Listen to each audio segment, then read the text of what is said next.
మెదక్ జిల్లా రామాయంపేట మండల కేంద్రంలో భారతీయ జనతా పార్టీ నాయకులు బుధవారం క్యాండిల్ ర్యాలీ నిర్వహించారు. జమ్మూ కాశ్మీర్ లోయలో పెహల్గాం ఉగ్రదాడిని నిరసిస్తూ భారీ ర్యాలీ నిర్వహించారు. ఉగ్రదాడిలో మృతి చెందిన భారతీయుల ఆత్మకు శాంతి కలగాలని కోరుతూ స్థానిక వివేకానంద చౌరస్తా నుంచి ప్రధాన వీధుల గుండా అంబేద్కర్ చౌరస్తా వరకు క్యాండిల్ ర్యాలీ నిర్వహించి ఉగ్రదాడిలో మృతులకు సంతాపాన్ని వ్యక్తం చేశారు. పాకిస్తాన్కు వ్యతిరేకంగా నినాదాలు చేస్తూ భారతీయ జనతా పార్టీ నాయకులు ర్యాలీలో పాల్గొన్నారు. కాశ్మీర్లో ప్రజాప్రభుత్వం ఏర్పడిన తర్వాత మొట్టమొదటిసారిగా ఇలాంటి దాడులు జరగడం హేయమైన చర్య అని, కేవలం హిందువులను మాత్రమే టార్గెట్ చేస్తూ ఉగ్రవాదులు దాడి చేయడాన్ని తీవ్రంగా ఖండించారు. ఇలాంటి దాడులు జరగడంపై ప్రపంచ దేశాలు ముక్తకంఠంతో ఖండించాలని పిలుపునిచ్చారు. ఈ కార్యక్రమంలో భారతీయ జనతా పార్టీ రాష్ట్ర కౌన్సిల్ సభ్యులు రాగిరాములు, బీజేపీ పట్టణ అధ్యక్షులు అవినాష్ రెడ్డి, సీనియర్ నాయకులు శంకర్ గౌడ్, సిద్దిరాములు తదితరులు పాల్గొన్నారు.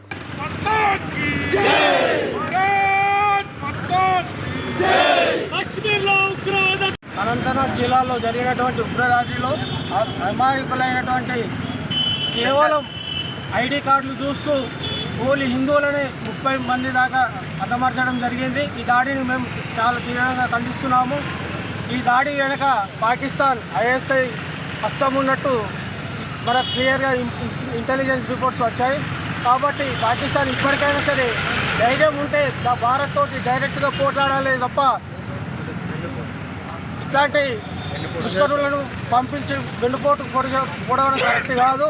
మళ్ళీ ఇప్పటికైనా భారతీయ జనతా పార్టీ ఆధ్వర్యంలో ఈరోజు నిన్న మధ్యాహ్నం జరిగినటువంటి కాశ్మీర్లో జరిగినటువంటి హిందువుల మీద జరిగిన దాడిని పూర్తిగా ఖండిస్తూ ఉన్నాము. ఒకటే అడుగుతూ ఉన్నాం పాకిస్తాన్ని, ఈరోజు మీరు 370 ఆర్టికల్ తర్వాత నరేంద్ర మోడీ గారు తీసుకొచ్చిన 370 ఆర్టికల్ తర్వాత కాశ్మీర్ పర్యాటక రంగంలో అభివృద్ధి చెందింది. దాంతోపాటు వచ్చే 2 నెలల తర్వాత ఉన్నటువంటి ఏదైతే అమర్నాథ్ యాత్రకు అత్యధికంగా రిజిస్ట్రేషన్లు జరిగిన పరిస్థితి దేశమంతా కూడా తెలుసు. మొన్న కుంభమేళాకు దాదాపు 70 కోట్ల మంది కూడా అందరూ కూడా దర్శనం చేసుకున్నారు. హిందుత్వానికి ఎంత బలం ఉందో అదొకటి నిదర్శనంగా మనం చెప్పుకోవచ్చు.